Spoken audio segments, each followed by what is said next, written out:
आ करके बहुत ही खुशी महसूस हुई वाकई में कि हमारे बहुजन समाज के लोग आज भी कहीं न कहीं संगठित होना चाहते हैं, एक प्लेटफार्म पर आना चाहते हैं, बशर्ते उनको एक प्लेटफार्म देने वाला होना चाहिए, उनको सहयोग करने वाला, उनको साथ देने वाला कोई न कोई आगे चलने वाला चाहिए है, जिसके सहारे हमारे बहुजन समाज के साथी आगे चढ़ सकें और चल सकें, अपनी समस्याओं और समाधान की लड़ाई लड़ सकें। इसी संबंधों से मैं आपके साथ आज मुलाकात करने आया हूं। हमारे साथ लखनऊ से चल कर के जिला अध्यक्ष किसान मोर्चा के अमन अंसारी जी आपके सामने उपस्थित हैं, जो लखनऊ से चल कर के आए हैं। और हमारे साथ हमारे विधानसभा गोला के किसान मोर्चा के विधानसभा अध्यक्ष राजेश गौतम जी हैं, आपके सामने बैठे हुए हैं। ये अपने गांव से चल कर के यहाँ आप लोगों से मिलने के लिए आए हैं। भाई त्रिभुवन जी की अध्यक्षता में यह आज का ग्रामीण जनसंपर्क अभियान के तहत हम आपसे मिलने के लिए आए हैं। साथियों, आज हमारा समाज बहुत ही पिछड़ा है। हमारे समाज को बहुत ही ज़्यादा लोगों के प्रति प्रताड़ना झेलनी पड़ रही है। कहीं न कहीं हम चाहते तो हैं कि हमको अधिकार मिले, हमारी समस्याओं का समाधान हो, हमारे भी बच्चे शिक्षित हों, पढ़े लिखे हों और उच्च स्तर पर पदाधिकारी बने, डॉक्टर बने, कोई इंजीनियर बने, कोई आईएएस बने, कोई पीसीएस बने। लेकिन बात यह है कि हमारे समाज को कुछ ऐसे लोग हैं जो आगे बढ़ने नहीं दे रहे हैं। आज जिस परिस्थितियों में हम और आप गुजर रहे हैं बहुत ही निंदनीय है। हमारे समाज को लोग जितना दबा रहे हैं, हमारी आवाज़ को, हमारे अधिकारों को दबाने की कोशिश की जा रही है। हमको बराबर बैठने के अधिकार से वंचित किया जा रहा है। करता धरता हम लोगों को सम्मान, मान और अधिकार दिलाने वाले, नारियों को, महिलाओं को आज़ादी दिलाने वाले, उनको शिक्षा का अधिकार दिलाने वाले, हम सबके बीच बराबर बैठने का अधिकार दिलाने वाले भारत रत्न बाबा भीमराव अंबेडकर जी ने इतना प्रयास किया, कुर्बानियाँ दी हम लोगों को अधिकार दिलाने के लिए कि जो आज बाबा साहब के बीच उन्होंने अपने समय में सोचा कि जो हम लोगों हमारे साथ जो हो रहा है आज के समाज में भेदभाव, हमको स्कूल के अंदर नहीं जाने दिया जाता है, हमको बराबर कुर्सी के बैठने नहीं दिया जाता है, हमको शिक्षा लेने के लिए एडमिशन नहीं मिल रहा है, ठीक है। तो उन्होंने ये सोचा कि जो आज मैं भुगत रहा हूँ, जिस समस्याओं का समाधान मैं आज झेल रहा हूँ, आने वाली पीढ़ी समस्याओं से निकल जाए। तो बाबा साहब ने रोड पर जा कर के लालटेन के सहारे, जो मिट्टी के तेल की लालटेनें पहले चलती थी, हमने अपने बचपने में देखा है, अब तो दिखना ही नहीं मिलता है, कहीं घासलेट और मिट्टी का तेल ही नहीं नजर आता है, क्योंकि ऐसे ऐसे लोग बैठे हैं। देखिए, चना, दाल, मसूर, घी, तेल, नमक सब आता है, लेकिन आप तक क्या पहुंचता है ये आप लोग ही जानते हैं। नाम तो है कि मिल रहा है, लेकिन जो आ रहा है वो सब आप तक नहीं पहुंच रहा।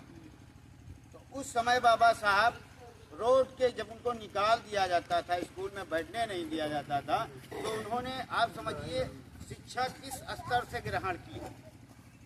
रोड के किनारे सरकारी लालटेन चलती थी, वहाँ उन्होंने पढ़ाई करके शिक्षा को हासिल किया और एक किताब लिखी। उस किताब लिखने का दायित्व ये था, उस किताब को उन्होंने इसलिए लिखा था कि जो हमारा समाज है उसको अधिकार मिल जाए। जो महिलाएं हैं, बाबा साहब के ज़माने में इनको शिक्षा ग्रहण करने का अधिकार नहीं था, स्कूल में जाने का अधिकार महिलाओं को नहीं था, लेकिन बाबा साहब ने सोचा कि अगर हमारे समाज की महिलाएं आज शिक्षित नहीं होंगी, पढ़ी लिखी नहीं होंगी तो आज इनको इस तरीके से दबाया कुचला जा रहा है, आने वाले समय में इनको जिंदा जमीन में गाड़ दिया जाएगा। उनकी ये सोच थी, बाबा साहब के दिमाग में ये चल रहा था। उन्होंने एक किताब लिखी और उस किताब को आज हम आप संविधान के रूप में जानते हैं। उस संविधान में हमको बाबा साहब ने हमारी महिलाओं को, हमारी बच्चियों को, हमारी माताओं को अधिकार दिलाया है, समान रूप से समाज में जीने का सम्मान दिया है, अधिकार दिया है। आज जो हमारी महिलाएं हमारे बीच बैठी हैं, ये किसी भगवान या ईश्वर की देन नहीं है, ये सिर्फ और सिर्फ बाबा साहब की देन है जो हमारे बीच आज महिलाएं बीच आकर के बैठी हैं और बाबा साहब के उद्देश्यों को सुन रही। मैं सच सच नमन करता हूं बाबा साहब को कि जिन्होंने हमारे लिए, आपके लिए, हमारी बहनों के लिए अपने 4 बेटों को कुर्बानियां दी। बाबा दी है नहीं दी है? क्यों?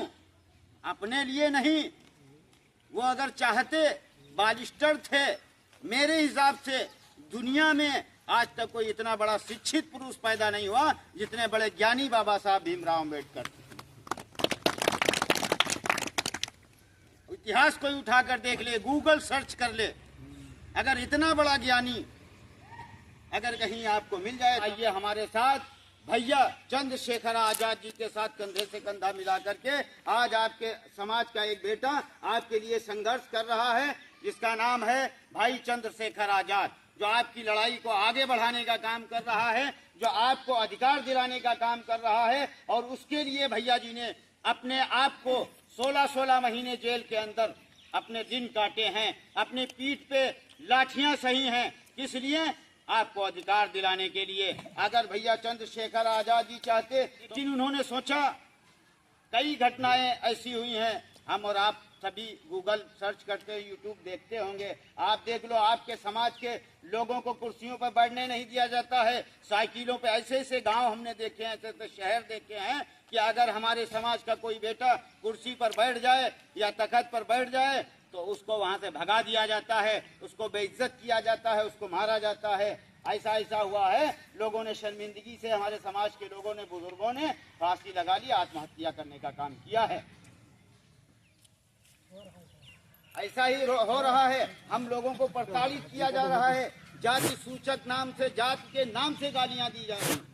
बाबा हमारा कहने वाला आज समाज के लिए बहुत अच्छा कार्य किया और आप सभी ने उनको संगठित होकर के, देखिए आप अपनी ताकत नहीं पहचानते हो, मैं आपको बता दूं आपके अंदर क्या ताकत है, बहुजन समाज के लोगों में क्या ताकत है, उनके पास क्या अधिकार हैं। मैं आपको बताना चाहता हूं कि आपके अधिकार से, आपकी ताकत से बहन कुंवारी मायावती जी को आपने 4 बार उत्तर प्रदेश का मुख्यमंत्री बनाया या नहीं बनाया?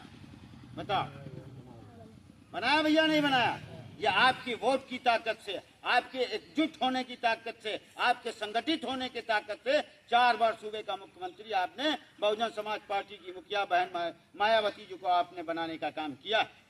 लेकिन हुआ क्या है कि जिस समय वो माननीय मुख्यमंत्री बनी थी, उस समय पार्टी हमारे लिए काम कर रही थी, बहुजनों के लिए कार्य कर रही थी। लेकिन आप सभी ने देखा है आज के समय में बहुजन समाज पार्टी के अंदर कैसी तोड़ फोड़ मच गई और पार्टी को ला करके कुछ ऐसे व्यक्तियों ने, मैं उनका नाम नहीं लेना चाहता हूं, जो बहन मायावती जी ने उनको सम्मान दिया और पार्टी में दिया, उन्होंने काम क्या किया कि पार्टी को बिल्कुल बर्बाद करने का काम कर दिया।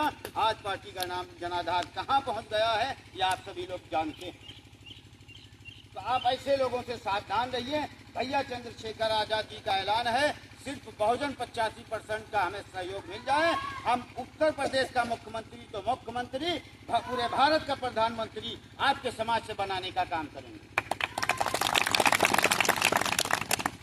आप सभी से निवेदन है कि इस समय में अगर बहुजन का हितैषी कोई है, आप देख लीजिएगा गूगल उठा करके, फेसबुक उठा करके, इतना ट्रेंड कर रहा है आपका भाई, इतना ट्रेंड कर रहा है कि आप समझ लीजिए पूरे देश में अगर यूट्यूब पर किसी का नंबर है तो भैया चंद्रशेखर आजाद जी का है। और आपके सिर्फ उत्तर प्रदेश में नहीं, पूरे भारत में भैया चंद्रशेखर आजाद जी का डंका बजने का काम हो रहा है। अभी दिल्ली में एक मीटिंग थी, अध्यक्ष जी जानते हैं, जिस स्टेडियम में भैया जी की मीटिंग रखी गई थी, तो उस स्टेडियम में जितने लोग अंदर थे उतने ही लोग बाहर। लोग प्रशासन भौचक्का रह गया।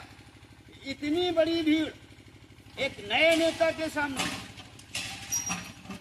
जिसका कोई विधायक नहीं, जिसका कोई सांसद नहीं, भैया चंद्रशेखर जी को छोड़ करके कोई राजनीतिक बैकग्राउंड नहीं, और लाखों की संख्या में इतने बड़े दीवाने लोग भौचक्का रह गए। पागल हो गया प्रशासन कि आने वाले समय में अगर ऐसे ही चलता रहा तो आने वाले समय में मुख्यमंत्री और प्रधानमंत्री की कुर्सी खतरे में पड़ जाएगी।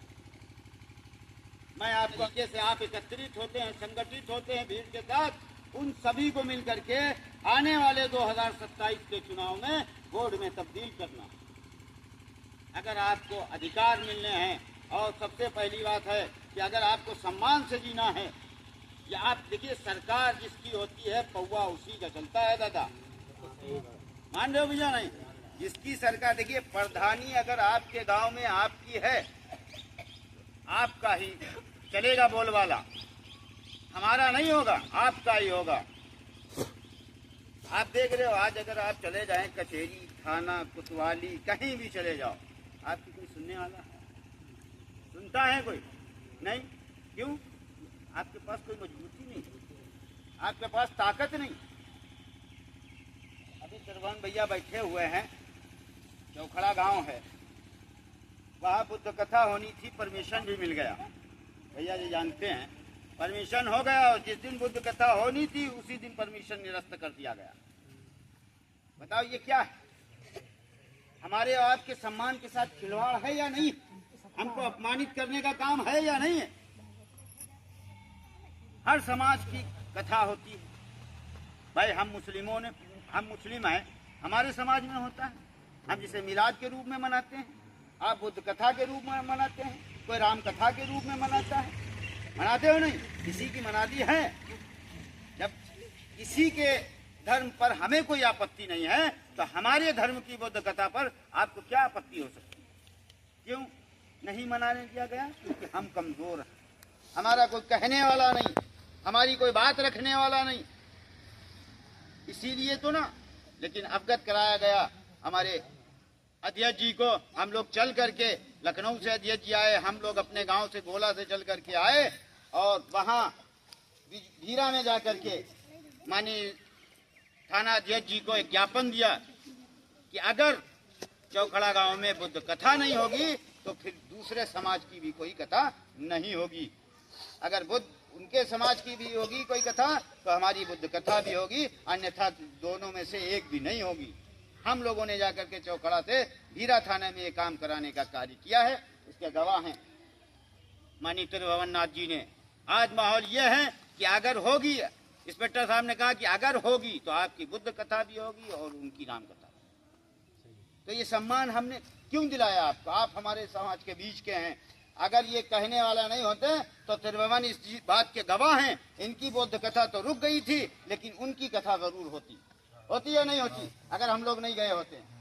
14 तारीख से होनी थी, प्रस्तावित थी 14 तारीख को, लेकिन हम लोगों ने जाकर के माननीय अध्यक्ष जी ने इंस्पेक्टर साहब से कहा कि ऐसा नहीं होगा। एक समाज को चिन्हित करके और उसको अपमानित करने का काम आप नहीं कर सकते हो। ये अधिकार बाबा साहब ने हमको दिया है। अगर आप मना सकते हो तो हम क्यों न मना सकते हैं?